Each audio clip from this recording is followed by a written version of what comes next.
Friends, आज हम बात करेंगे स्टे ऑर्डर के लिए कौन कौन से आवश्यक दस्तावेज़ों की आवश्यकता होती है। अगर आप अपनी ज़मीन पर स्टे ऑर्डर लेना चाहते हैं हो या फिर कुछ परेशानी से गुज़र रहे हो और आपको इमीडिएटली स्टे ऑर्डर लेना है, तो आपके पास में डॉक्यूमेंट्स होना बहुत ही ज़रूरी है। बिना प्रॉपर डॉक्यूमेंट का कोर्ट स्टे नहीं देती है। तो आज मैं सारे डॉक्यूमेंट के बारे में बताऊंगी जिसकी ज़रूरत आपको कोर्ट में पड़ सकती है स्टे ऑर्डर लेने के लिए। और दूसरी बात यह है कि किन किन मामलों में स्टे ऑर्डर की ज़रूरत होती है, किस टाइप के केसेस होते हैं जिसमें स्टे ऑर्डर लेने की ज़रूरत होती है। फॉर एग्ज़ाम्पल, अगर टाइटल सूट हो गया है, अगर हम ज़मीन अपने नाम पे कराना चाहते हैं या चाह रहे हैं, उस टाइप के केसेस में भी स्टे ऑर्डर लेते हैं। सेकंड, पार्टीशन सूट यानी विभाजन सूट पर भी स्टे ऑर्डर लेते हैं और अदर सूट पर भी स्टे ऑर्डर लेते हैं। अदर सूट वे सूट होते हैं जहां पर आपने ज़मीन खरीदी है और अपने नाम पर नहीं हो रहा है, या फिर कोई आपको आपकी जगह से हटा रहा है, या फिर आपने ज़मीन खरीद कर प्लॉट को रखा हुआ है और कोई आपके प्लॉट पर कब्जा करने की कोशिश कर रहा है, उस पर कुछ रेलिंग्स वगैरह या बेचने की कोशिश कर रहा है। ये सब केसेस इस तरह के अदर सूट में आ जाते हैं। तो इन सारे ही केसेस में हम स्टे ऑर्डर की हमको ज़रूरत पड़ती है।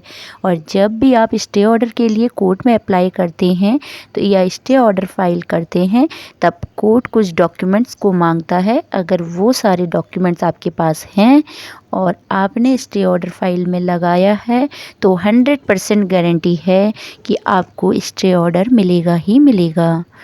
चलिए हम बात करते हैं वो कौन कौन से डॉक्यूमेंट्स हैं।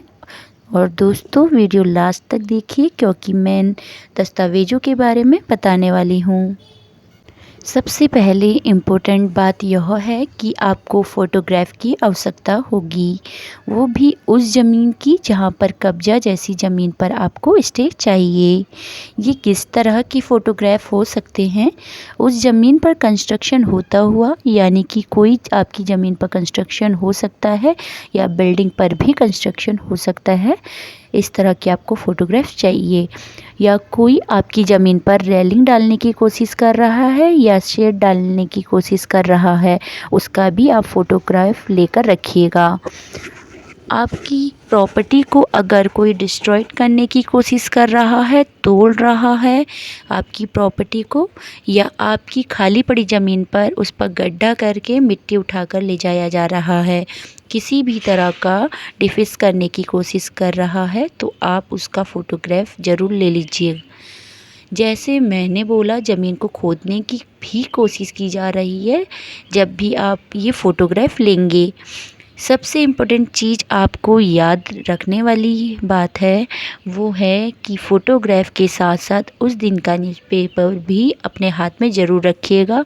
तभी कोर्ट को पता चलेगा ये उस दिन का है, नहीं तो कोर्ट सोच सकती है कि ये तो कोई पुरानी फ़ोटो है।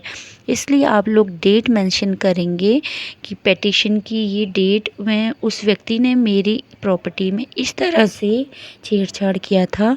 तो फ़ोटोग्राफ के साथ में आप न्यूज़पेपर भी ज़रूर रखिए। आजकल वैसे तो ज़्यादातर सभी लोगों के पास डिजिटल फ़ोन है, उसमें फ़ोटोग्राफ लेने पर डेट आफ्टर समय भी खुद आ जाता है। अगर आप लेकिन न्यूज़पेपर के साथ फ़ोटोग्राफ लेते हैं तो ये कोर्ट पर बहुत ही मान्य है। इसके फ़ोटोग्राफ के अलावा कुछ डॉक्यूमेंट भी चाहिए होते हैं, वो हैं ज़मीन से रिलेटेड डॉक्यूमेंट। अब ज़मीन का केस है तो आपके पास ज़मीन से रिलेटेड डॉक्यूमेंट होने चाहिए। जैसे पट्टा पासबुक है तो वो भी रखिएगा। अगर म्यूटेशन एंट्री हो गई है तो वो डॉक्यूमेंट भी रखिएगा। सेल एग्रीमेंट हुआ है तो ज़मीन आपने ख़रीदा है, एग्रीमेंट हुआ है, वो भी दिखाना होगा आपको कोर्ट में।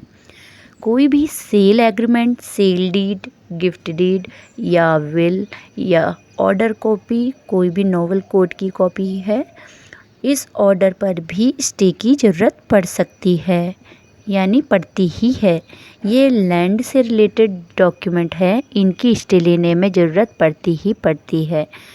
पट्टा पासबुक है तो ये दिखाता है कि ज़मीन आपके नाम पर है। पार्टीशन सूट है तो उसमें भी दिखाता है कि आपके रिलेटिव में वो आपके दादा या आपके पापा के नाम पर प्रॉपर्टी थी। म्यूटेशन एंट्री भी दिखाता है कि ना ही वहाँ आपको राइट क्रिएट हो रहा है। सेल एग्रीमेंट ये दिखाता है कि आपने उस ज़मीन को परचेस किया हुआ है, अमाउंट यानी इतने रुपयों में दिया गया है। सेल डीड का मतलब है आपने रजिस्ट्रेशन करवा दिया है, प्रॉपर अमाउंट मिल चुका है। गिफ्ट डीड का मतलब है प्रॉपरली या तो वो गिफ्ट में किया गया है। विल यानी आपको रजिस्टर किया गया है, आपने क्या करा है, रजिस्टर करा हुआ है। वसीयत यानी तो अच्छी बात है, नहीं तो रजिस्टर नहीं है तो देन आल्सो आप दिखा सकते हो। कहीं ना कहीं आपको लोगों की सेंड इस पर आपका हक है, आपका हित है, तो आपको दिखाने के लिए उस डॉक्यूमेंट की ज़रूरत पड़ती ही पड़ती है, लैंड रिकॉर्ड की। इसके अलावा जो डॉक्यूमेंट हैं जिसकी हमें ज़रूरत पड़ती है वो है any newspaper article on sale. For example आपने ज़मीन ख़रीद ली है, सेल एग्रीमेंट भी किया है वह व्यक्ति अब वो ज़मीन किसी और को बेचने की कोशिश कर रहा है, इसके बारे में उसने न्यूज़पेपर में डाला है, कोई आर्टिकल आपको दिख गया है, वो भी आप यूज कर सकते हैं और इसमें भी आपको स्टे ले सकते हैं। अगर ज़मीन पर किसी ने खुदाई या रेलिंग बनाने की कोशिश की है या प्रॉपर्टी को डिस्ट्रॉयड करने की कोशिश की है या कोई लड़ाई झगड़ा हुआ है, पुलिस में कंप्लेंट कर दिया है, एफआईआर किया है या रेवेन्यू अथॉरिटीज़ पर भी आपने कंप्लेन किया है, तो वो डॉक्यूमेंट भी आपको ज़रूरत पड़ती है। और कोर्ट में दिखा सकते हैं कि हमारी ज़मीन पर इस तरह से डिस्प्यूट की गई थी, हमने इसको रोकने की भी कोशिश की है, अपनी प्रॉपर्टी को बचाने की कोशिश की है। जो आपकी प्रॉपर्टी में हो रहा है, कोई लीगल नोटिस आपने दिया है या नोटिस का रिप्लाई आपको मिला है, ये भी डॉक्यूमेंट्स हो सकता है, होता है यानी कोर्ट में स्टे दिखाने के लिए यानी स्टे लेने के लिए। रिपोर्ट ऑफ रेवेन्यू अथॉरिटीज़, जब कोई हमारी प्रॉपर्टी को कब्जा कर रहा है, रेलिंग कर रहा है या उसको डिस्ट्रॉयड करने की कोशिश कर रहा है, तो हम रेवेन्यू अथॉरिटीज़ के पास पहले जाते हैं। तो रेवेन्यू अथॉरिटीज़ क्या करता है, उस चीज़ पर अपनी एक रिपोर्ट मांगता है अपने पटवारी से या सपोर्ट स्टाफ से। फिर भी अगर आपका काम नहीं बना है तो ये जो रिपोर्ट वहाँ पर फाइल हुआ है, जो आपके फेवर में था, जिससे पता चल रहा था कि हाँ ऐसा हो रहा है, वो भी अगर आप कोर्ट में दिखाते हैं तो सिविल कोर्ट दिखाते हैं तो तुरंत सिविल कोर्ट पर दिखाते तो तुरंत ही आपको स्टे मिल जाएगा। तो ये सारे डॉक्यूमेंट आपके पास में होने चाहिए जब आप स्टे एप्लीकेशन कोर्ट में फ़ाइल कर रहे हैं, आपको स्टे मिलने में बहुत ही आसानी हो जाती है। तो होप फ्रेंड आपको ये जानकारी बहुत ही पसंद आई होगी। अगर पसंद आई तो लाइक कीजिएगा, अपने फ्रेंड्स के साथ शेयर करिएगा और अभी तक आपने हमारा चैनल सब्सक्राइब नहीं किया है तो प्लीज़ सब्सक्राइब ज़रूर करें। और आपको आगे किन मुद्दों पर जानकारी चाहिए आप मुझे कमेंट सेक्शन पर ज़रूर बताएं, मैं कोशिश करूँगी कि जल्द से जल्द उसी मुद्दे पर वीडियो लेकर आऊँ। Thank you.